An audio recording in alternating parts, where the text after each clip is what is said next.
Boa tarde. Boa tarde, meus amigos. Todos estão me ouvindo bem? Ótimo. Nós estamos aqui na Sim, Sociedade de Estudos Espíritas Francisco de Assis, hoje, dia 20/6/2022, e nas segundas-feiras nós estudamos essa obra, O Livro dos Espíritos, uma publicação de Allan Kardec.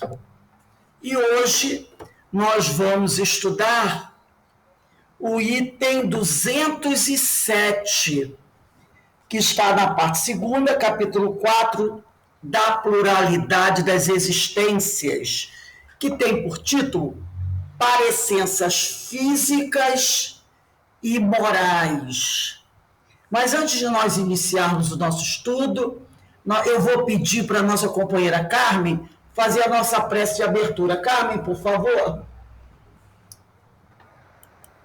estamos aqui reunidos, muita gratidão em nossos corações por estarmos aqui, que a Casa de Francisco possa nos acolher, que possamos aproveitar o máximo desses ensinos, desses cursos, dessas aulas, para que esse material possa nos servir de ferramentas para galgarmos a nossa caminhada mais segura, com mais fé, com mais esperança. Jesus nos abençoe essa noite de estudos, hoje e sempre, graças a Deus. Graças a Deus. Bem, gente, o tema hoje é bastante interessante e vai nos levar a tecer algumas considerações em relação à ciência do século XIX e do século XIX, início ainda do século XX. Alguns temas, algumas questões que nós vamos abordar aqui. Então, nós vamos iniciar o nosso estudo fazendo a leitura, deixa eu só ajeitar aqui, da pergunta. A pergunta diz assim: frequentemente os pais transmitem ao filho a parecença física, transmitirão alguma parecença moral?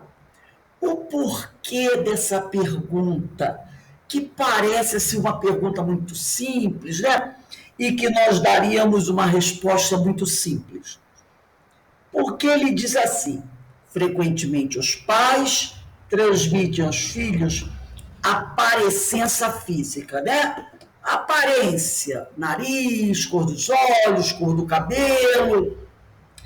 Agora, transmitirão também parecença moral? Quando se fala assim, parecença moral, nós temos que nos lembrar por que Kardec faz essa pergunta. Se há também uma parecença moral. Então, aqui no meu livro, eu não sei se o meu livro é esse. Há uma nota explicativa no final do livro, que eu não sei se do de vocês tem, sobre a questão que Kardec coloca sobre parecença moral. Por que ele faria essa pergunta, tá? Sobre semelhança moral? Se a pessoa a pergunta dele está voltada para a seguinte ideia: traz a pessoa do seu corpo físico alguma coisa que mostre que ela tem certas características morais? É isso aí, tá? Transmitirão também alguma parecença moral? O livro publicado em 1857. 1857. Será que o pai, tendo uma característica, a ideia seria mais ou menos física, que determine a moral dele, Quer ver um exemplo? Só para ver se vocês entendem. Gente, aquele sujeito é gente muito boa. Rapaz simpático, bonito, entendeu? Aquele outro ali tem algum problema. Olha a cara dele. Olha o jeito do rosto dele. Às vezes a gente não faz isso. Pelo aspecto físico da pessoa, você julga o caráter da pessoa? Você já ninguém nunca viu isso? Ou já fez isso? Pelo aspecto físico, você acha que é legal, pessoa boa, ou uma pessoa que não é boa pelo aspecto físico? Rose, Kardec, quando ele fala de parecença moral, está mais ou menos dentro desse âmbito. Se nós trazemos na nossa aparência física alguma coisa que caracterize a nossa moral, o nosso caráter. Esse livro, e a gente vai entender por que ele faz essa pergunta. Nesse meu livro, lá no final, tem uma nota explicativa. Eu não sei se o de vocês tem. Que foi publicada pela editora, comentando essa questão. Quem tem desse livro aqui está na página 679. E o autor, a editora vai começar dizendo assim: hoje, essa nota está na Revista Espírita de 1868, tá? De janeiro de 1868. Quem quiser, vai lá na Revista Espírita, de janeiro de 1868, vai encontrar essa matéria. E essa matéria diz assim: hoje creem, e sua fé é inabalável, porque é assentada na evidência e na demonstração e porque satisfaz a razão. Tal é a fé dos espíritas. E a prova de sua força é que se esforçam por se tornarem melhores, domarem suas inclinações mais e pôr em prática as máximas do Cristo. Olhando todos os homens como irmãos, sem acepção de raças e de castas nem de seitas, perdoando aos seus inimigos, retribuindo o mal com o bem, a exemplo do divino modelo.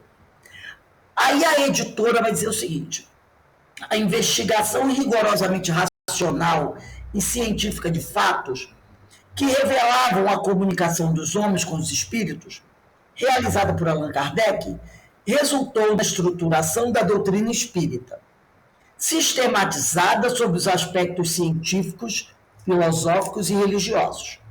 A partir de 1854, até seu falecimento em 1869, o trabalho de Kardec foi constituído de 5 obras. E ele vai dizer as obras: Livro dos Espíritos, Livro dos Médiuns, Evangelho, Céu e Inferno, a Gênese. Além da obra O que é o Espiritismo e uma série de outros, além da Revista Espírita. O estudo meticuloso e isento dessas obras permite-nos extrair conclusões básicas. Primeira, todos os seres humanos são espíritos imortais, são as conclusões que se pode tirar da obra publicada por Kardec. Todos os seres humanos são espíritos imortais, criados por Deus em igualdade de condições, sujeitos às mesmas leis naturais de progresso, que levam todos gradativamente à perfeição. B. O progresso ocorre através de sucessivas experiências, em inúmeras reencarnações, vivenciando necessariamente todos os segmentos sociais, única forma de um espírito acumular o aprendizado necessário ao seu desenvolvimento. Letra C, quer dizer, terceiro item. No período entre as reencarnações, o espírito permanece no mundo espiritual, podendo comunicar-se com os homens. D. O progresso obedece às leis morais ensinadas e vivenciadas por Jesus, nosso guia e modelo, referência para todos os homens que desejam desenvolver-se de forma consciente e voluntária. Em diversos pontos de sua obra, o codificador, e a gente vai lembrar bem disso, se refere aos espíritos encarnados em tribos incultas e selvagens, então existentes em algumas regiões do planeta, não é? E vai ter alguns textos de Kardec, no Livro dos Espíritos, no Evangelho, na Gênesis, onde ele vai fazer comentários falando sobre tribos incultas e selvagens. Nós sabemos que hoje, 2022, esse tipo de expressão, tribo inculta, tribo selvagem, não é mais usado, correto?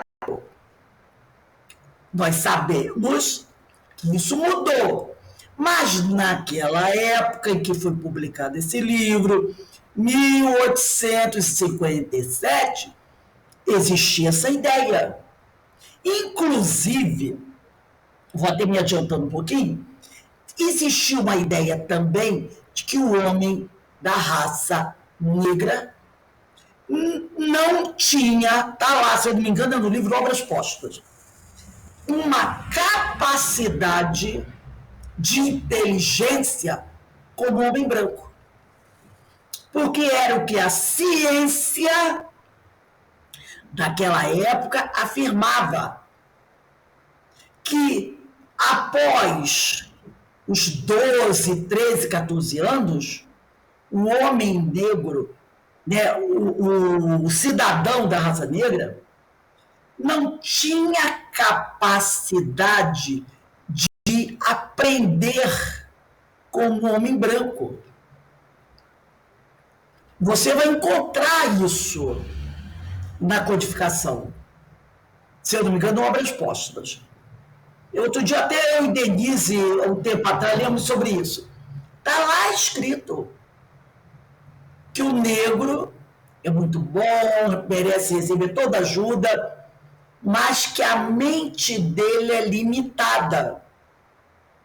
Era o que a ciência daquela época propunha. Os cientistas, e nós vamos falar um pouquinho disso aqui, os cientistas daquela época estabeleciam isso. E as pessoas que seguiam a ciência corroboravam isso. Como também, lá no século XV, XVI, XIV, a mulher não tinha alma. Assim como os animais e os escravos. Lembram disso? Quando é que a mulher conseguiu direito ao voto? No início do século XX. E em alguns países da Europa, se eu não me engano, a Suíça ou a Suécia, só por volta de 1970. Um desses dois países. Por quê? Por que a mulher não conseguia? Porque a mulher era considerada uma pessoa que não teria condições de participar desse tipo de coisa, como a política, que era coisa para homens. A mulher, até meados do século XX, estudava muito pouco. Eu não estou falando das exceções, a grande maioria. Para quê? Olha só, e não precisa muito. A gente ainda encontrava nos anos 80, eu tive uma amiga que a mãe dizia: por que mulher não precisa estudar, não? Mulher não tem que estudar. Então a mãe dela, quando ela terminou o primário, escondeu num cofre a certidão de nascimento dela. Porque ela queria dar continuidade aos estudos. E a mãe dizia que mulher para quê? que mulher quer estudar? Entenderam? Esse tipo de coisa.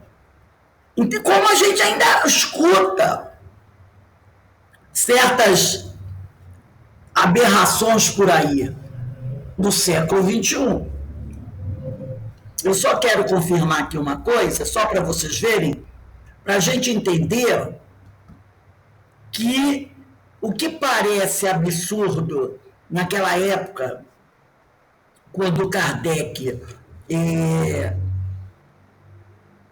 viveu, hoje a gente vê muito disso por aí. Deixa eu só ver aqui.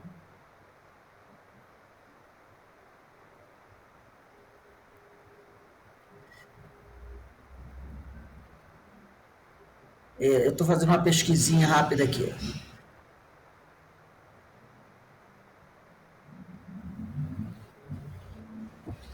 Então, só para a gente não...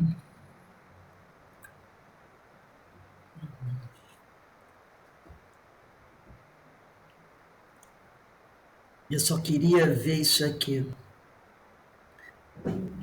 Só para a gente poder falar a ideia certa.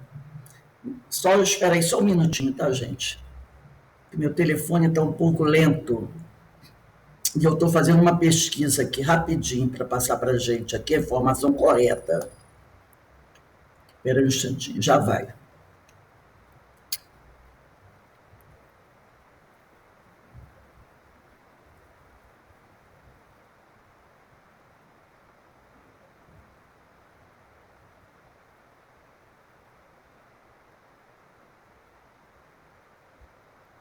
Deixa eu ver aqui, ó. Olha só, olha o absurdo. Olha o absurdo.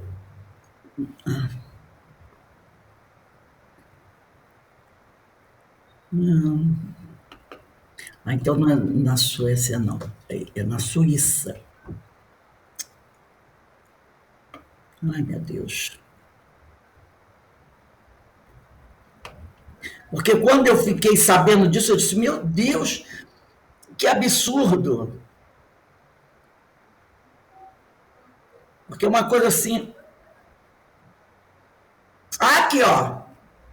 Olha só, vejam o absurdo. As mulheres suíças ganharam direito ao voto apenas em 1971. 1971. Então, é uma coisa que a gente já vê somente em 1971. Suíça é que as mulheres puderam votar. E outra coisa, e as mulheres não podiam trabalhar sem autorização dos maridos. Entendeu? Então, a gente vê isso em 1970. Em 1970. Eles acreditavam que mulher na política era contra a ordem divina. Tá? De ordem divina. Então, tá aqui.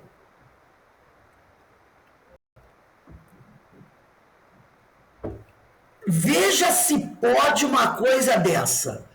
1970, mulher na política, e também dizia que mulher na política era contra a ordem divina. Então, a gente não tem que ficar torcendo o nariz quando a gente vai ler aqui na obra de Kardec, ele falando sobre tribos incultas, sobre selvagens, sobre a questão do negro, está lá na Revista Espírita, Obras Póstumas, porque era a visão da ciência daquela época, como na Suíça, eles ainda tiveram até 1970 a mulher sem direito ao voto, porque a ideia do povo, do governo suíço, que mulher na política era contra a ordem divina. Então a gente não tem que ficar torcendo o nariz. E ele continua dizendo aqui,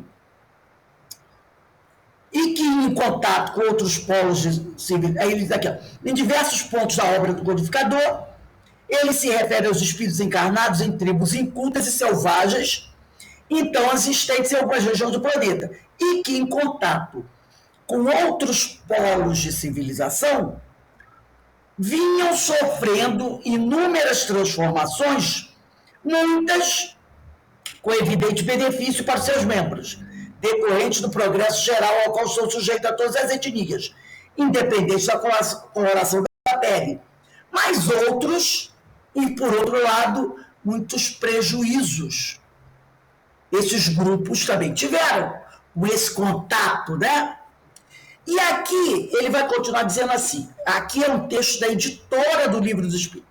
Ele diz assim, na época de Allan Kardec, as ideias frenológicas de Gao e as fisiognomônia de Lavater eram aceitas por eminentes homens de ciência.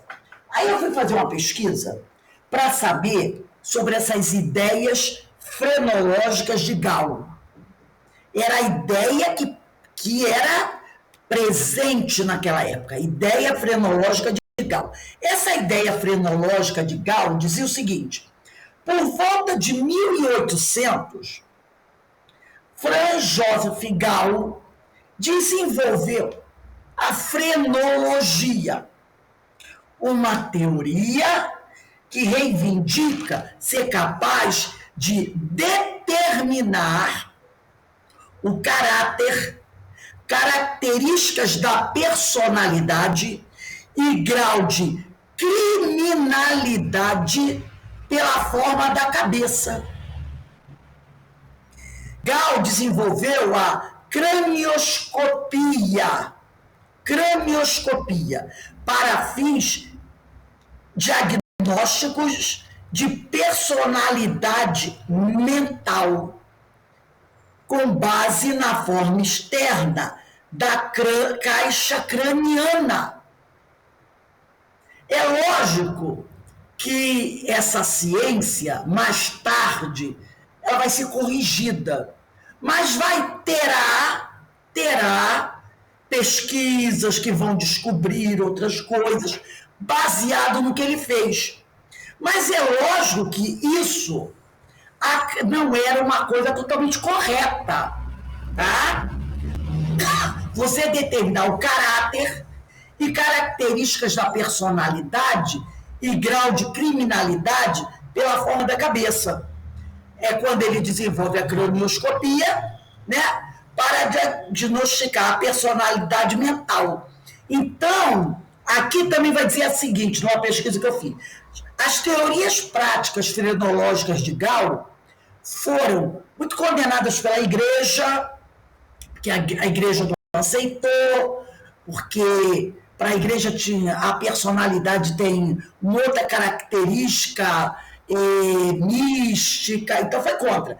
Mas na Inglaterra, olha só, essas práticas foram melhor aceitas na Inglaterra, onde a classe dominante inglesa a usou para justificar a inferioridade de seus servos coloniais, incluindo os irlandeses.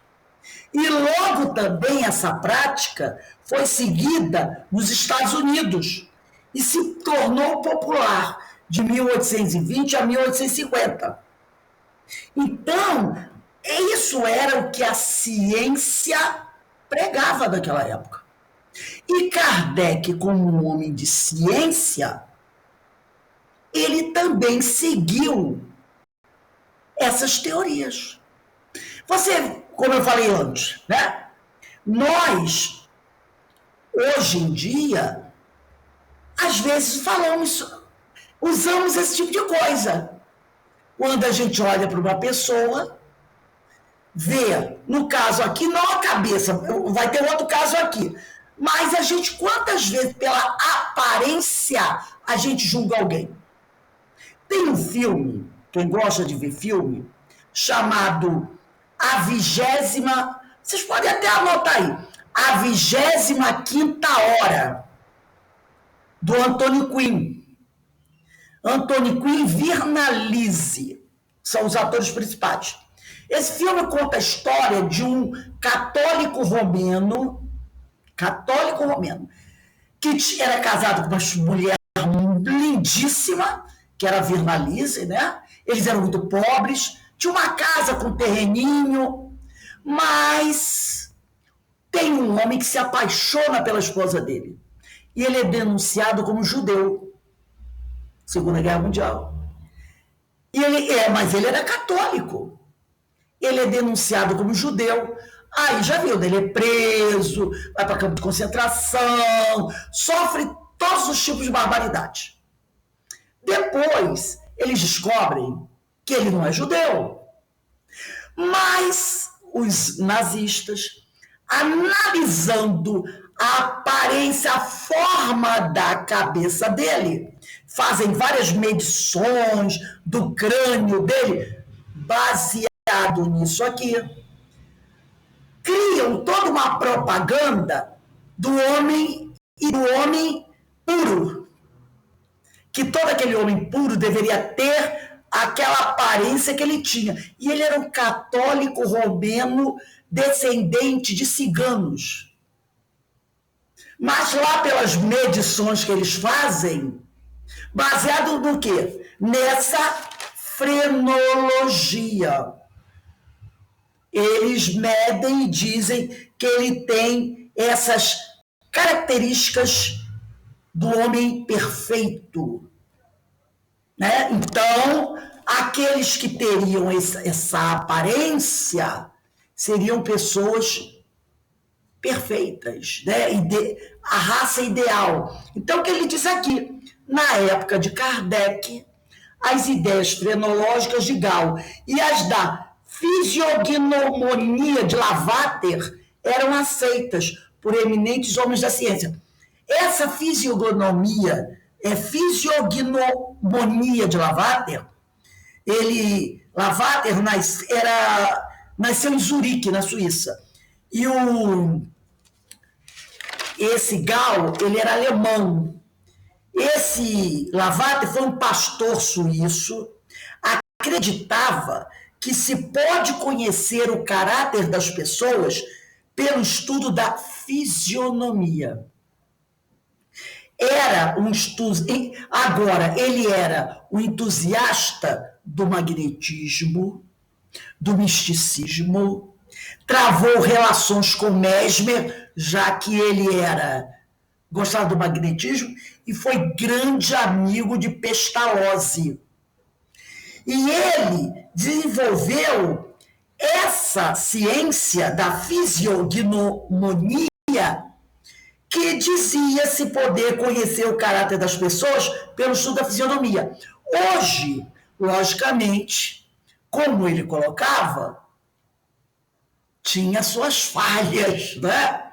Mas hoje, dentro da ciência criminal, existem áreas que estudam a criminologia baseada em certas formas de falar, no rosto, de expressões do rosto. Então, se aproveita, né? Essa teoria dele se desenvolveu e você tem na fisiognomonia do nariz, da boca, da forma do rosto, que a ciência criminal analisa quando vai pesquisar sobre um psicopata, certas expressões, forma da face, de se colocar algumas coisas, quando você fala, quando você ri. Então, são pesquisas científicas. Mas naquela época, era aquela coisa levada ao pé da letra. Então, se você tem uma aparência, tinha uma pessoa que tivesse, de repente, uma deformidade do rosto, que essa deformidade deixasse uma aparência que não fosse muito agradável, a pessoa podia ser já analisada como de um caráter duvidoso por aquela aparência. Então, essas eram teorias que, na época de Kardec, a ciência aprovava, como a questão do homem negro, que depois dos 14 anos ele tinha essa limitação na sua inteligência, mas eram as teorias da ciência da época. Por isso Kardec vai falar da parecença moral. Se o pai transmite parecença moral. A gente hoje em dia não diz assim, filho de peixe, peixinho é. A gente não fala isso. Ainda é baseada nessas ideias. Ah, se o pai era marginal, o filho será também. Se a mãe foi uma mulher de vida sexualmente muito ativa, a filha. Então a gente ainda traz essas ideias. E nós estamos em 2022. E aqui ele vai continuar assim. Assim, essas ideias científicas, assim como provocou, criou, foi um grande assim, agitação no meio científico, essas ideias da frenologia, da fisiognomonia, como também causou uma grande agitação nos meios de comunicação e junto à intelectualidade e à população em geral, a publicação em 1859, 2 anos depois do lançamento de O Livro dos Espíritos. Inclusive, Kardec, quando publicou O Livro dos Espíritos em 1857, ele tinha um número de 500 a 600 perguntas. Né? Era bem reduzido. Depois da publicação do livro A Evolução das Espécies, Kardec vai lançar a segunda edição. Porque quando Darwin publica o livro, em 1859, Kardec percebe o quê? Opa! Tem coisas que eu não abordei na primeira edição. Quem já viu a primeira edição do Livro dos Espíritos vai ver que ele é muito pequeno. Ela tem umas 500 e poucas perguntas só. E depois da publicação do livro Charles Darwin, ele percebe que tem outras coisas que ele precisa investigar. E aí ele lança a segunda edição, que eu acho que foi também em 1859, chegando a 1000 e poucas perguntas. Então, isso aqui foi publicado, né? Depois do lançamento de O Livro dos Espíritos, o livro sobre a evolução dos Charles Darwin, com as naturais incorreções, o livro de Darwin também veio, com as naturais incorreções e incompreensões que toda a ciência nova apresenta. Ademais, a crença de que os traços da fisionomia revelam o caráter da pessoa é muito antiga, pretendendo-se haver aparentes relações entre o físico e o aspecto moral. O codificador não concordava com diversos aspectos apresentados por essas assim chamadas ciências. Desse modo, procurou avaliar as conclusões desses eminentes pesquisadores à luz da revelação dos espíritos, trazendo ao debate o elemento espiritual como fator decisivo no equacionamento das questões da diversidade e desigualdades humanas. Allan Kardec encontrou nos princípios da doutrina espírita explicações que apontam para leis sábias e supremas, razão pela qual afirmou que o espiritismo permite resolver os milhares de problemas históricos, arqueológicos, antropológicos, teológicos, psicológicos, morais, sociais, etc. Tá? Então, ele vai fazer a pesquisa, vai se aprofundar, também vai receber a orientação do plano espiritual. De fato, as leis universais do amor, da caridade, da imortalidade da alma, da reencarnação, da evolução, constituem novos parâmetros para a compreensão do desenvolvimento dos grupos humanos nas diversas regiões do orbe. Então, ele está também seguindo a ciência, mas com as pesquisas científicas, ele vai encontrando outras respostas. E aqui, falando dessa questão 207, os espíritos respondem. Quando Kardec pergunta, né? Ele faz a pergunta. Frequentemente os pais transmitem aos filhos a parecença física. Transmitirão também alguma parecença moral? E eles dizem, não, que diferentes são as almas ou espíritos de uns e outros. O corpo deriva do corpo, mas o espírito não procede do espírito. Entre os descendentes das raças, apenas há consanguinidade. E aqui ele vai continuar, ele vai trazer um trecho da Revista Espírita, onde diz assim: o Espiritismo, restituindo ao espírito seu verdadeiro papel na criação, constatando a superioridade da inteligência sobre a matéria, faz com que desapareçam naturalmente todas as distinções estabelecidas entre os homens, conforme as vantagens corporais e mundanas sobre as quais só o orgulho fundou as castas e os estúpidos preconceitos de cor. Por quê? Porque existia a teoria que a raça branca era superior à raça negra.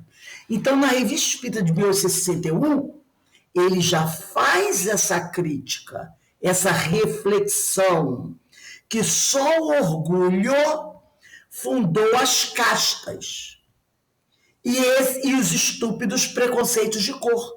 Mas nós ainda temos na Índia as castas. Não temos? A divisão da sociedade por castas. Onde, esqueci o nome das castas mais os Dalat, né? Os Dalates. Oi? É Dalates, né? Não tenho certeza se o nome é Dalat. Eles são considerados eu acho que é Dalet. Tem até essa novela que acabou agora. Que eu vou falar sobre isso. Quando essa novela passou, eu sabia que tinha isso. Mas é Dalit mesmo, Dalit. Eu não sabia que era uma coisa tão forte como aquela. Eu sabia que eles tinham castas, mas eu não sabia que chegava ao ponto de você não poder tocar. Eu sabia que existia isso, mas não nisso. Se um Dalet passar por você na rua, encostar em você, e você sendo de uma classe superior, você pode mandar prendê-lo.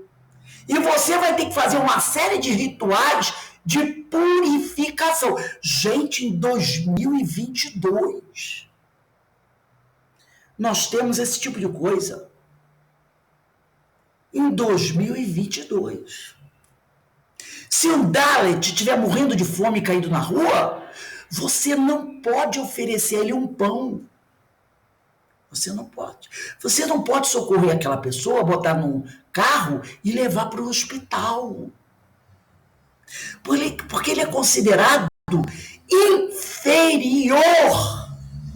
Mas é um inferior que não é muito inferior.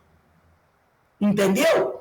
Porque quando o homem branco tinha o seu escravo negro, ele tocava no escravo. Ele dava as crianças que ficavam, filho dos escravos dentro de casa, ficavam debaixo da mesa na hora do almoço e aí jogavam para ela assim, pegar, tipo o pessoal faz com bichinho, um pedaço de carne, um pedaço de pão. Né? Tinha isso. Mas lá chega a ser uma coisa, você não poder encostar no Dalet. Ele não pode entrar na sua casa.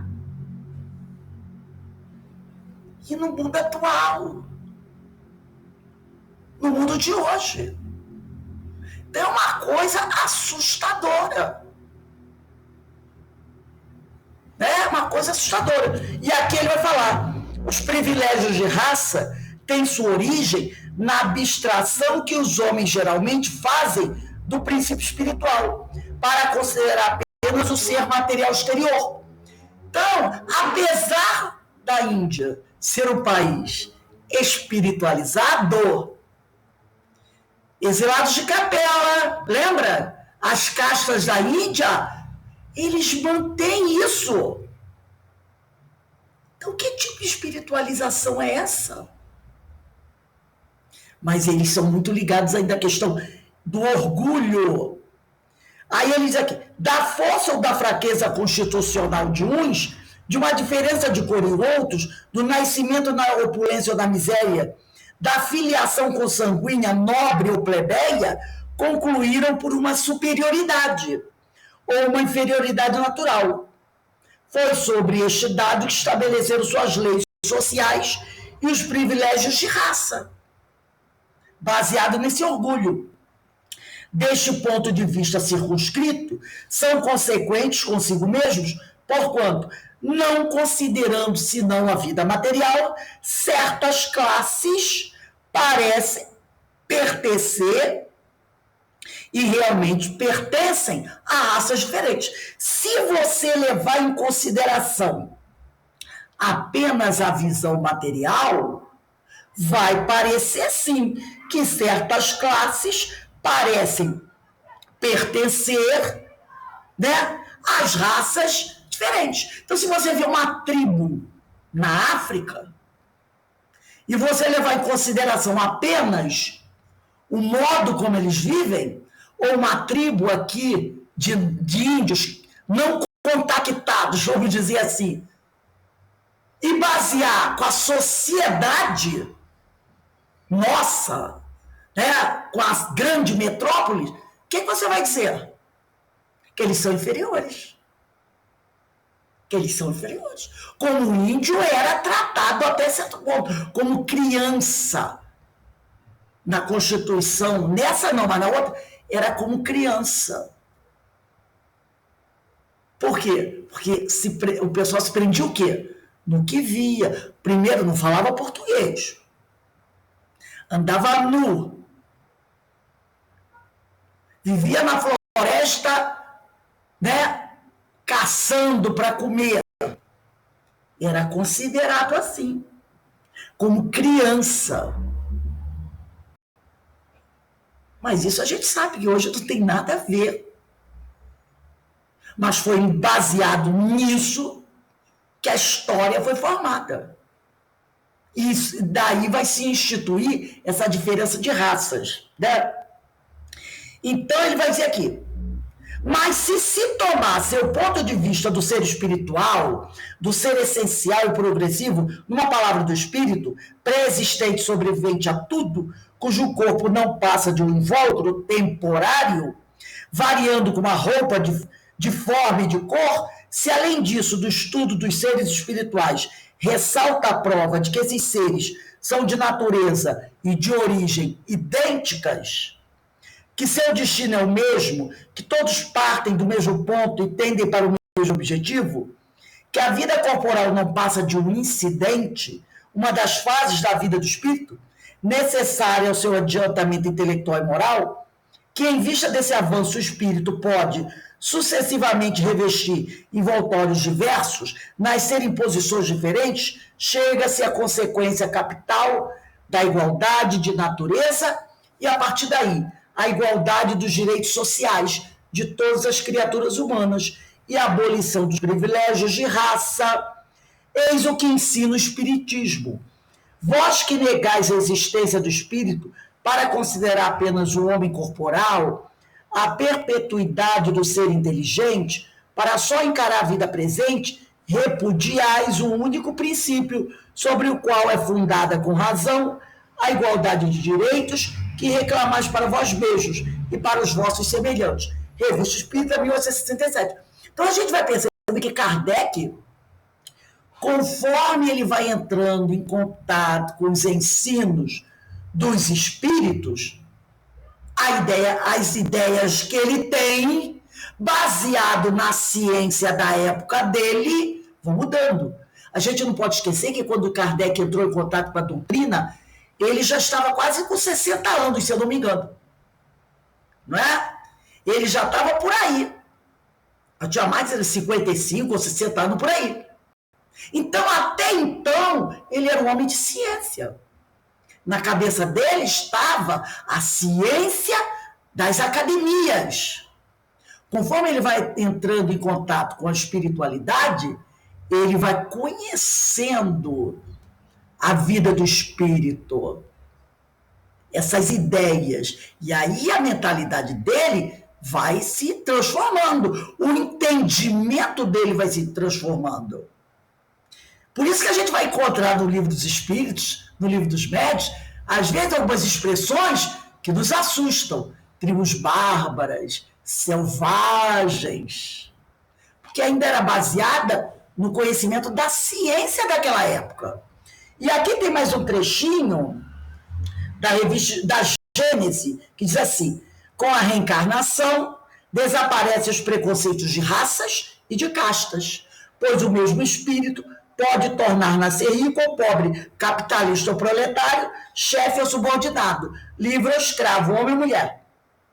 E depois aqui os editores vão continuar dizendo: na época, Allan Kardec sabia apenas o que vários autores contavam a respeito dos selvagens africanos. Entendeu? Sempre reduzidos ao embrutecimento quase total, quando não escravizados impiedosamente. Então, o europeu sabia apenas o que se falava sobre os povos da África, sobre os povos da América. Tanto é que alguém uma vez, tenha assistido alguma vez o filme Tarzan, lá de 1950. Tem um filme Tarzan de 1950. É um filme americano, mas foi passado aqui no Rio de Janeiro. Eu me lembro que, não sei se vocês chegaram a conhecer, o ator Paulo Gracindo, ele era bem novo. Ele trabalhava para uma entidade indígena. E tem uma cena que ele está andando na Avenida Rio Branco e ele morre com uma flechada. Aparece um índio, caracterizado como um índio mesmo, sabe? Seminua, com uma tanguinha, um cocar e um arco e flecha. Numa Avenida Rio Branco, passando um monte de carro, um monte de gente andando pela rua. O Paulo Gracindo estava com aquele terno branco que tinha, né? Terno branco, calça branca, né? E, de repente, o índio, numa esquina, dá uma flechada nele e ele morre. Ele era um indigenista, tá? Nada parecido com o que tem hoje. E ele morre na avenida. E o Tarzan anda lá pela rua. Ele morre na Avenida Rio Branco, isso em 1945, 1950, com uma flechada de um índio. Percebeu a ideia que o americano tinha? Que os índios andavam do jeito que andavam na tremenda Avenida Rio Branco. Né? Então, eles aqui.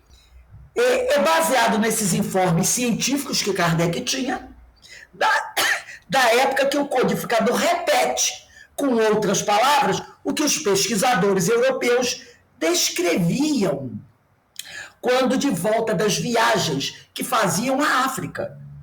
Todavia, é peremptório ao abordar a questão do preconceito racial. Então, essa era a ideia que ele tinha. Porque os cientistas que iam até a África, faziam pesquisas, iam até a América, iam também ali na Ásia, né? Naquelas a parte de florestas da Ásia, daquelas ilhas ali da Ásia, eles traziam essas ideias do selvagem, do canibal, do ser inculto, do ser inferior, do ser bárbaro. Essa era a ideia que o homem europeu tinha, que o cientista tinha. Quer ver uma coisa? Na Bélgica, o Congo belga foi uma região que teve sofreu barbaramente com a conquista. Que os belgas conquistaram o Congo e terrível o que eles faziam. Enforcavam crianças de 5, 6 anos, amputavam, era uma coisa terrível. Na Bélgica, sabe o que tinha na Bélgica? Jardim zoológico. Eram cercados nas cidades, quem não souber disso, pesquisa lá. E eles botavam famílias africanas dentro daquele cercado, e aos domingos as famílias brancas iam ao jardim zoológico verem os negros africanos. Aí jogavam comida para as crianças no cercado. Eles traziam de lá. Como também, na época da conquista, né? Como se fala aí do descobrimento do Brasil, da América, muitos índios brasileiros foram levados para a Europa de navio. Eles foram levados. Quem sabe aquela história na América da Pocahontas? Aquela história verdadeira. De uma índia que se casa com um marinheiro americano e vai viver lá na Inglaterra. Muitos índios brasileiros foram embarcados e levados como presente para o rei de Portugal. Porque ele não conhecia nativos. O que aconteceu com esses índios? Entendeu? Era assim que eles viam. Como animais, seres inferiores. Colocavam nos jardins zoológicos lá, aquelas famílias. Aí, no jardim zoológico, eles faziam as cabaninhas de tapera, como era na África mesmo, sabe? Tem nome que dá quando você faz assim, uma exposição baseado no jeito que aquele pessoal vivia, que me fugiu o nome agora. Vê se alguém lembra. Temático. Isso, temático. Aí tinha as cabaninhas de palha, onde aquelas famílias viviam, ali naquele cercado, para se mostrar presente. E o pessoal cobrava como também faziam com as pessoas que tinham deficiências físicas. Os circos, não é assim? Pessoas muito altas, muito baixas, anões, irmãos chipófagos, não eram apresentados em circo? Então, não é tão diferente assim. E ele continua aqui. Então, é baseado nesses informes científicos da época que o codificador repete, com outras palavras, o que os pesquisadores europeus descreviam quando de volta das viagens que faziam a África Negra. Mas ele vai fazer considerações sobre a escravidão. Ele vai dizer aqui na Revista Espírita: nós trabalhamos para dar a fé que em nada creem, para dar fé aos que em nada creem, para espalhar uma crença que os torna melhores uns para os outros, que lhes ensina a perdoar os inimigos, a se olharem como irmãos, sem distinção de raça, casta, seita, cor, opinião política ou religiosa. Numa palavra, uma crença que faz nascer o verdadeiro sentimento de caridade, de fraternidade e deveres sociais. Está na Revista Espírita de janeiro de 1863. Então, depois ele vai dizer: o homem de bem é bom, humano e benevolente para com todos, sem distinção de raças nem de crenças, porque em todos os homens vê seus irmãos, né? E a editora vai dizendo: por fim, urge reconhecer que o escopo principal da doutrina espírita reside no aperfeiçoamento moral do ser humano, motivo pelo qual as indagações e perquisições científicas ou filosóficas ocupam posição secundária, conquanto importantes haja visto seu caráter provisório decorrente do progresso e do aperfeiçoamento geral. Nesse sentido, é justa a advertência do codificador. É verdade que esta e outras questões se afastam do ponto de vista moral, que é a meta essencial do espiritismo. Eis porque seria um equívoco fazê-las objetos de preocupações constantes. Sabemos, aliás, do que respeita ao princípio das coisas, que os espíritos, por não saberem tudo, só dizem o que sabem, ou que pensam saber. Mas como há pessoas que poderiam tirar da divergência desses sistemas uma indução contra a unidade do espiritismo, precisamente porque são formuladas pelos espíritos, é útil poder comparar as razões pró e contra, no interesse da própria doutrina, e apoiar no assentimento da maioria o julgamento que se pode fazer do valor de certas comunicações. Então, eles colocam certas comunicações no Pentateuco da Revista Espírita para que justamente possa levantar reflexões. Porque se você não apresenta, não vai ter debate, não vai ter questionamento. E ele diz aqui, feitas essas considerações, é lícito concluir que, na doutrina espírita, vigora o mais absoluto respeito à diversidade humana, cabendo ao espírita o dever de cooperar para o progresso da humanidade, exercendo a caridade no seu sentido mais abrangente, benevolência para com todos, indulgência para as imperfeições dos outros e perdão das ofensas. Tal como entendia Jesus, nosso guia modelo, sem preconceitos de nenhuma espécie, de cor, etnia, sexo, crença ou condição econômica, social ou moral. Então, essa nota da editora, nessa questão 207, é para mostrar, né, chamar nossa atenção que muitas vezes nós vamos encontrar Kardec fazendo certas afirmações que nos parecem hoje absurdas. Mas como nós já falamos aqui sobre a tal da falácia historiográfica, você não pode querer julgar uma época do mundo com o seu olhar científico de hoje. Porque a ciência da época de Kardec não apresentava o que a nossa ciência, a nossa sociologia, antropologia oferece. E mesmo assim, com toda a filosofia do mundo atual, com toda a sociologia do mundo atual, com toda a antropologia do mundo atual, nós ainda vemos preconceitos de raça, de religião, não é? De nível cultural e outras frasezinhas que muita gente fala por aí. Eu cansava de ouvir da minha sogra, da mãe da minha sogra. A gente tinha a nossa comadre Marinha, acho que era Marinha, ela era pretinha, mas era tão limpinha.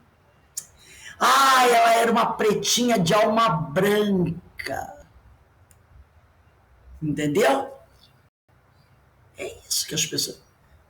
E a gente ainda faz isso. Tá vendo aquela senhora ali? Qual? Aquela senhora de cor. Aí dá vontade de perguntar, ela é roxa? Ela é vermelha? As pessoas não falam? É um senhor de cor. Quantas cores nós temos no arco-íris? É uma pessoa de cor.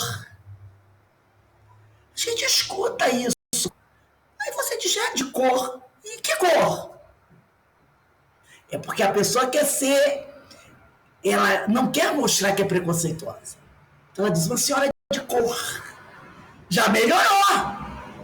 Mas, Rose, olha só, eu percebo isso no trabalho o tempo inteiro. Quando a gente vai fazer matrícula, tem lá uma informação que a gente pergunta a cor da criança. Não sei para quê, mas tem lá. E se você não colocar no sistema, não vai para o outro campo. É o tal do 3.0 agora. Então, quando você está fazendo matrícula, você está vendo a criança do teu lado, a mãe do teu lado, aí você pergunta qual é a cor do fulaninho, preto, branco ou pardo? Não sei, ele não sei. Aí bota moreninho, moreno não pode. A própria mãe, o maior preconceito também, às vezes, vem da própria pessoa. É a maior dificuldade que eles têm de declarar que a criança é negra, é preta. Porque ela tem dentro da cabeça dela a questão do preconceito que o filho vai sofrer. Isso, exatamente. E aí ela... A mãe falava, aquele escurinho. Eu sempre dizia, mãe, escurinho é quando apaga a luz. Mas aí ela falava, escurinho, aquele escurinho. Então, a gente vê como isso está arraigado em nós. E Kardec não poderia fugir a essa questão. Então, muita gente critica Kardec, porque vai encontrar nos textos dele, muitas vezes, essas questões. A gente até vai vendo questões aqui, quando fala no livro A Gênese do desenvolvimento, aí vai dizer os selvagens, as tribos mais inferiores, os seres mais inferiores. Você vai encontrar isso. Mas por quê? Porque ele não podia fugir da ciência da época. Somente quando ele entra em contato com a doutrina, já com seus 60 anos, se eu não me engano foi isso que ele tinha, é que ele vai começar a analisar a questão espiritual. Porque lembra que nós falamos na aula passada sobre as faces de um prisma? Numa aula anterior dessa semana, a gente olhava só para um lado, para uma face do prisma. A reencarnação, o conhecimento da reencarnação, mostrou que um prisma tem muitas faces. E a face espiritual anula todas as outras, porque bota a reencarnação e a reencarnação derruba tudo isso. Derruba tudo isso. Então, quando Kardec pergunta, frequentemente os pais transmitem aos filhos a parecença física, transmitirão também alguma parecença moral?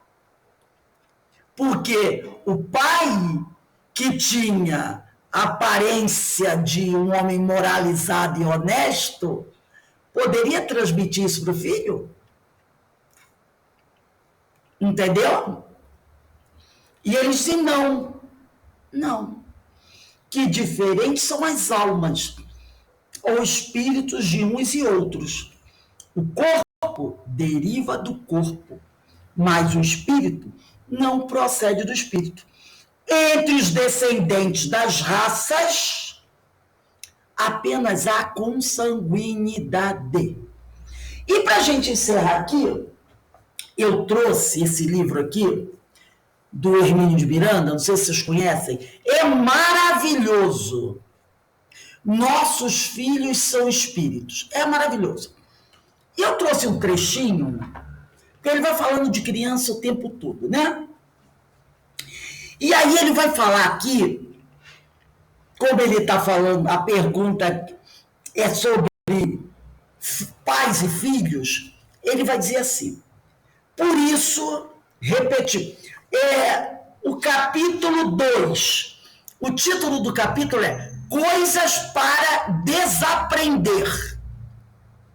Muito interessante. Coisas para desaprender. Que nós aprendemos que está errado. Temos que desaprender. É o capítulo 2. Ele diz assim, por isso repetimos, cada criança, cada pessoa é única. É diferente. Embora possam ter duas ou mais certas características em comum, ou muito semelhantes, cada uma delas é um universo próprio, como que individualizado. Até mesmo os gêmeos univitelinos, ou seja, gerados a partir do mesmo ovo, trazem na similitude de certos traços físicos diferenças fundamentais de temperamento e caráter, que os identificam com precisão como indivíduos perfeitamente autônomos e singulares. Esse fim de semana, na casa da minha filha, eu tive a oportunidade de estar com uma mãe, que ela tem duas meninas, elas são gêmeas. Muito semelhantes, muito. Aí eu perguntando à mãe, você não se confunde, não? Ela diz, não, personalidades totalmente diferentes. Aí eu percebi, uma é totalmente agitada, brincava com todo mundo. A outra, lá no canto dela, olhando o celular, a outra misturando, pulando ela. Personalidades totalmente diferentes. Aí ele diz aqui, vamos logo, portanto, definir um importante aspecto. Os pais produzem apenas o corpo físico dos filhos, não o espírito ou alma deles. Outra coisa, convém desaprender logo, para abrir espaço para novos conceitos, mais inteligentes, racionais e competentes acerca da vida. Esses espíritos ou almas que nos são confiados, já embalados em corpos físicos, que nós mesmos lhes proporcionamos, através do processo gerador, não são criados novinhos, sem passado e sem história. Eles já existiam antes em algum lugar, têm uma biografia pessoal, trazem vivências e experiências e aqui aportam para reviver e não para viver. Estão, portanto, renascendo e não apenas nascendo. É espantosa a reação que esta ideia simples e genuína tem encontrado para impor-se como verdade que é. O próprio Cristo ensinou que João Batista era o profeta Elias renascido, embora não reconhecido pelos seus contemporâneos. Em outra passagem, falando a Nicodemos, admirou-se de que o ilustrado membro do Sinédrio ignorasse verdade tão elementar, ou seja, a de que é preciso nascer de novo para alcançar a paz espiritual, a qual Jesus dava o nome de Reino de Deus, o Reino dos Céus. Eis, portanto, a pura, simples e inquestionável verdade. Nossos filhos, tanto quanto nós mesmos, são seres humanos que já viveram antes. Trazem em si todo um passado mais ou menos longo de experiências, equívocos, conquistas, realizações e, consequentemente, um programa a executar na vida que reiniciam junto de nós. Da mesma forma que não nos desintegramos em nada ao morrer, também não viemos do nada quando nascemos de novo na carne. Tudo é continuidade, etapas que se sucedem em ciclos alternados aqui e além. Anotem aí, portanto, somos todos seres criados por Deus, sim, mas há muito, muito tempo. E não no momento da concepção ou da hora do nascimento, para ocupar o novo corpo físico. Esta ideia constitui a viga mestra de toda a arquitetura da vida. O conceito diretor, que nos leva ao entendimento de seus enigmas, mistérios e belezas imortais. É, portanto, esta ideia, este conceito, esta verdade, que escolhemos, aí ele vai falar, para alicerçar este livro, a fim de ordenar o que precisamos saber dentro das limitações humanas para entender a vida e também ajudar aqueles que nos cercam a entendê-lo melhor. Tudo aquilo, mas tudo mesmo, que se chocar com esta verdade tem de ser desaprendido. Se é que estamos realmente empenhados em fazer da nossa vida um projeto inteligente de evolução rumo à perfeição espiritual. Então, a gente vê que tudo aquilo que Kardec tinha aprendido com a ciência da época dele, conforme ele vai conhecendo a doutrina, ele vai o quê? Desaprendendo, deixando de lado, para adquirir novos pensamentos, novas ideias. Só que isso, gente, leva tempo. Não é de um dia para o outro que ninguém mais vai falar senhora de cor. Que ninguém mais vai dizer, ele é uma pretinha, mas é tão limpinha. Que ninguém vai dizer mais, vai dizer assim, segunda-feira é dia de branco. Por que o pessoal diz assim, segunda-feira é dia de branco? Porque o negro era considerado preguiçoso. E o branco, trabalhador. Segunda-feira é dia de branco. A gente não fala isso? É por isso. Segunda-feira é dia de branco. Porque o branco era um homem trabalhador. E o negro não era. E aí? E tem vários outros termos que a gente usa. Entendeu? Que parece que não tem sentido, mas tem, tá lá.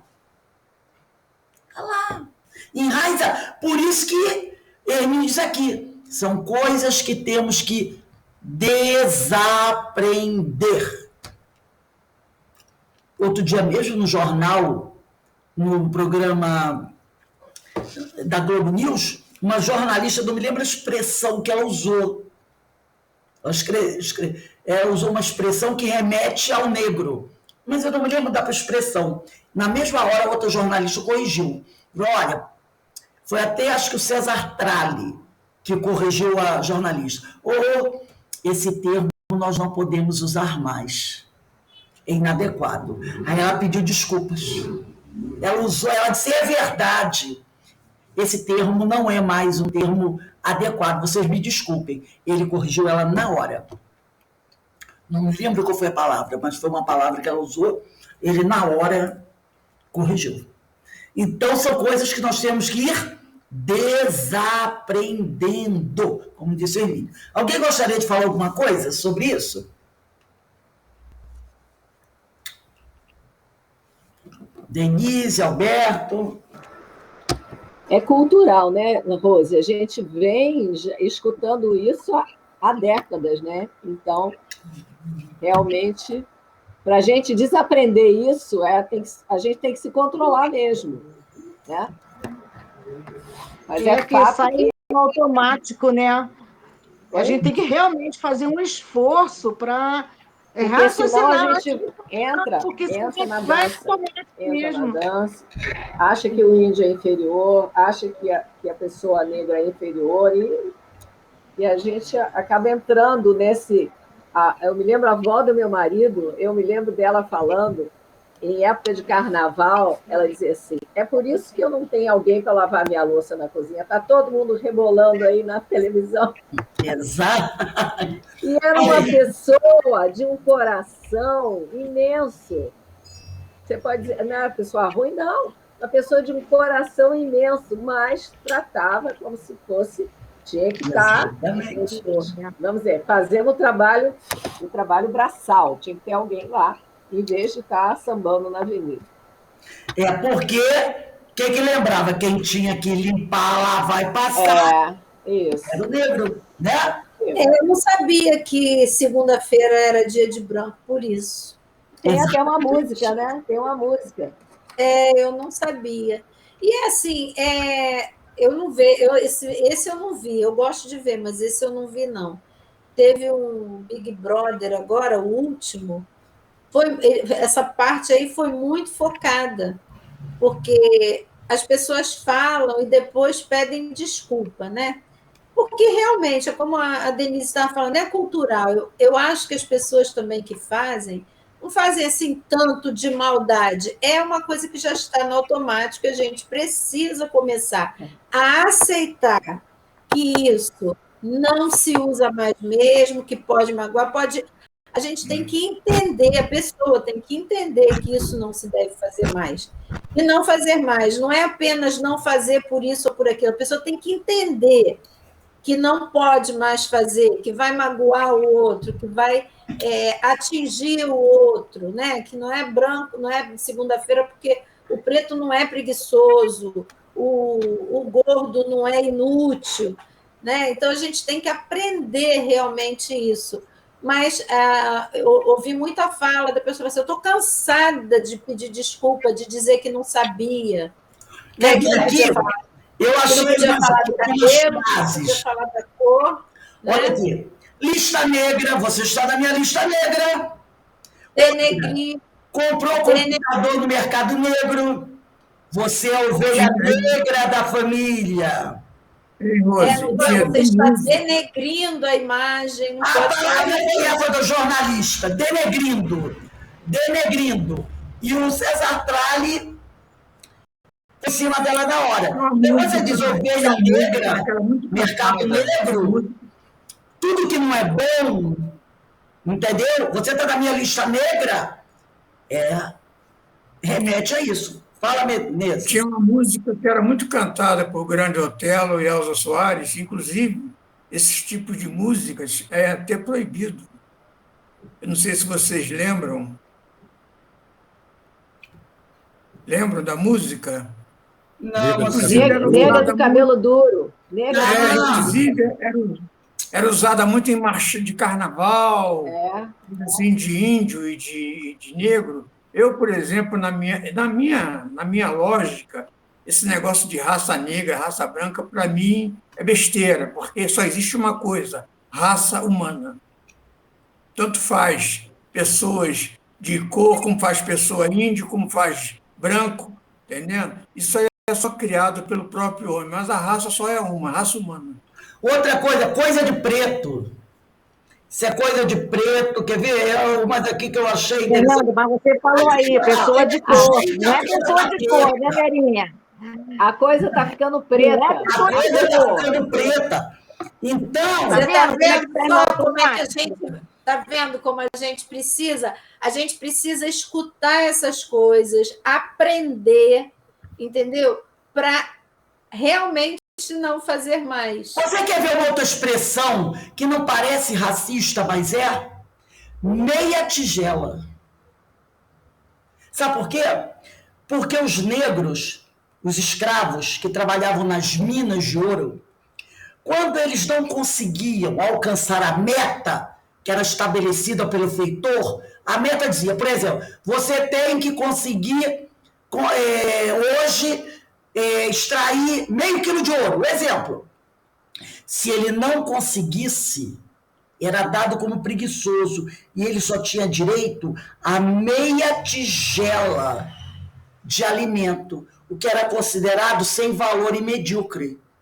Hoje você diz, se é coisa meia tigela, né? Você não usa essa expressão como uma coisa medíocre? Meia tigela, serviço de meia tigela. Veio daí. O escravo preguiçoso não conseguia extrair ouro, preguiçoso para eles, tá, gente? Pelo amor de Deus. Então ele só tinha direito a meia tigela. Aqui, a palavra mulata, na língua espanhola, referia-se ao filhote macho do cruzamento do cavalo com jumenta. Entendeu? Ou de um jumento com égua. Então, isso é mulata. Era mulata. Era uma raça impura do cavalo, né? Uma raça impura.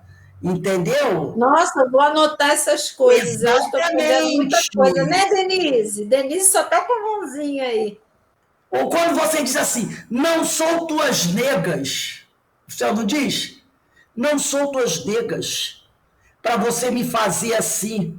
Era a mulher que era utilizada para atender os apelos sexuais dos homens, né? Denegrir, sinônimo de difamar, a coisa tá... Serviço de preto.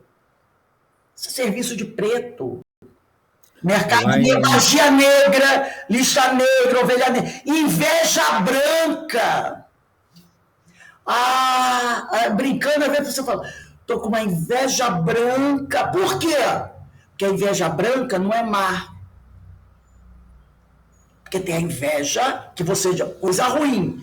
E a inveja é mais uma expressão que associa o negro ao comportamento negativo. Inveja é algo ruim, mas se ela for branca, é uma inveja boa. É uma inveja suavizada. Aí ele fala que amanhã é dia de branco, criado mudo, o nome do móvel, criado mudo, os escravos que ficavam dentro de casa e não podiam, aqui ó, era aqui ó, o nome do móvel que é colocado na cabeceira da cama vem dos escravos, que dentro da casa dos senhores tinham a função de segurar as coisas para seus donos. Como o empregado não poderia fazer barulho para atrapalhar os moradores, ele era considerado mudo. Doméstica, mulheres negras que trabalhavam dentro de casa das famílias brancas, tá? E eram vistas como animais. Ora, eu tenho um cão, que é um animal domesticado. E eu tenho uma doméstica, que era uma mulher, um negro domesticado. Vem daí.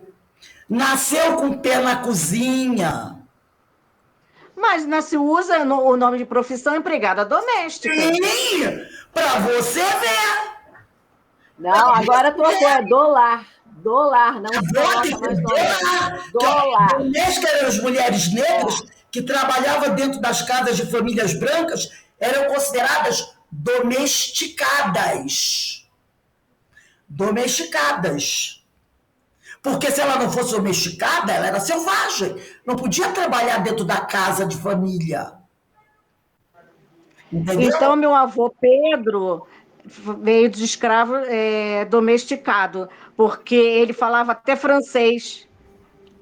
Domesticado. Sabia ler, escrever, falava francês. Ter o pé na cozinha também, barriga suja, é outra expressão, barriga suja. Isso é Quando você diz, ei, você é o tremendo barriga suja, quer dizer, a mulher tem um filho negro na barriga. Teve um filho negro, algo impuro. É um barriga suja.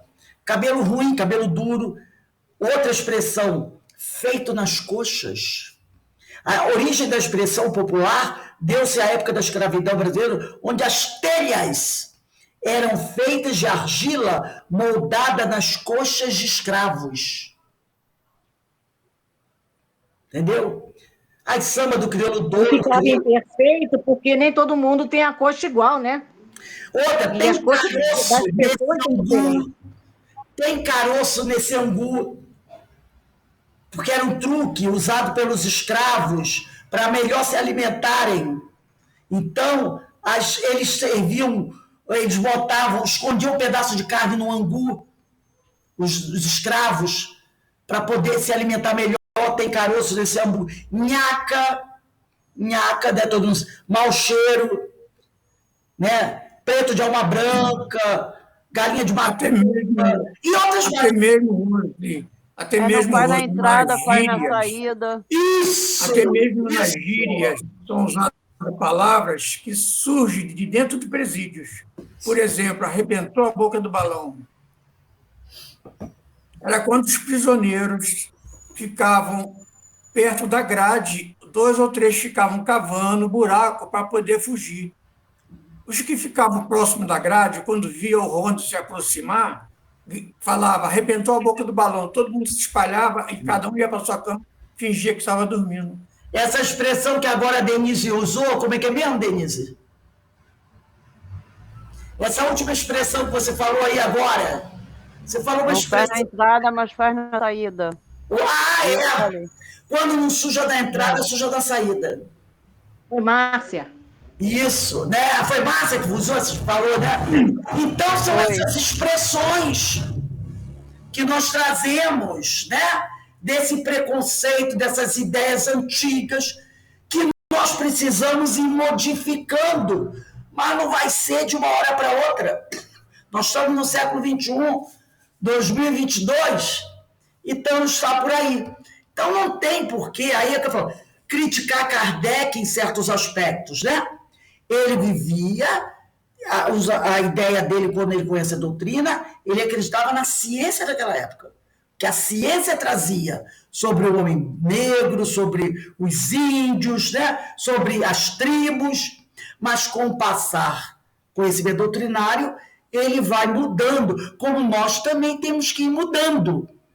Porque a gente sabe que essas expressões não devem ser mais usadas, nós temos que ir mudando o nosso pensamento, por quê?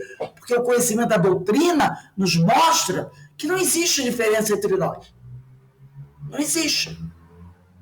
Agora, vai levar tempo para isso acontecer, para a gente acabar com essa ideia, né? Rose, oi. Posso fazer uma colocação só? Pode sim. Então, em relação a essa necessidade da gente estar se atualizando, né, que a doutrina espírita, né, de maneira alguma é contrária a isso, né? Ela quer que a gente vá buscando. Eu tive uma experiência no passado que eu achei bem interessante, de ter acesso a estudo, né? Estudos, não sei se vocês já ouviram falar, estudos decoloniais, que são a versão, né, você conhecer, por exemplo, a cultura negra, a vinda, né, dessas pessoas que foram escravizadas aqui no Brasil a partir da perspectiva deles e não do colonizador. Muito interessante. E é muito interessante porque ressignifica a ideia da origem desse negro, né, que veio lá da África, porque, pelo contrário, ele, na verdade, não tinha... A maioria dos que vieram para cá eram de lugares muito ricos e nobres. Sim. Eles eram de localidades com muito ouro, eles tinham uma descendência, né? Alguns eram muçulmanos. Exato. E, assim, quando a gente acaba sendo educado, digo, na escolarização, né, durante muitos anos, com essa ideia de que, né, o negro é como se realmente ele fosse inferior, ele não tivesse uma história antes, a gente deixa de se conectar até mesmo com essa dignidade, né, desse povo. Exatamente. Que veio de lá. Então, acho muito interessante, né? Você ouvir essas outras narrativas, né? Ouvir outras narrativas para a gente compreender e ressignificar a ideia do negro. Porque a história é contada pelo ponto de vista do imperialista, do empreendedor. É a mesma coisa, por exemplo, agora, em abril, os nossos indígenas pediram ao governo federal para que não mais se lembrasse no dia 20 de abril, né? O dia do índio, e sim o dia do indígena. Mas não foi aceito. Eles não querem ser chamados de índios, e sim de indígenas. É a visão deles, mas não foi aceito. Então vai continuar como o dia do índio. Porque a visão do imperialista é que é índio. Mas a visão deles é que eles são indígenas. E eles querem ser chamados por indígenas. Então, se vai se comemorar, que seja o dia do indígena e não o dia do índio, mas ele foi negado a eles o direito a essa mudança. É só para a gente ver. Então, se a gente olhar a história dos povos, porque parece também que quando o Cabral chegou aqui, não tinha ninguém, né? Não tinha ninguém. E haviam já grupos muito estruturados aqui no Brasil. Né? E a antropologia, a arqueologia está descobrindo aí. Então é assim que a coisa funciona. Leva tempo, né? Mas realmente a gente tem que conhecer os dois lados da história, a visão dos dois lados. E a gente vê quanta coisa interessante a gente vai descobrir. Então nós vamos encerrar o nosso estudo aqui. Daqui a 5 minutinhos, né, Denise? Vamos começar com o estudo do livro Memória de um Suicida. Também muito interessante, que nos ensina muito. Então, eu vou agradecer a Deus a oportunidade que nós temos de estar aqui, estudando, conhecendo, falando sobre esses temas tão importantes, tá? E que nós possamos nos aprofundar cada vez mais no estudo dessa doutrina abençoada, tá bom? Então, vamos dar uma paradinha aqui, 5, 10 minutinhos, 18h40, a gente está de volta aqui para continuarmos o estudo do livro Memória do Suicida. Boa noite, gente. Boa noite.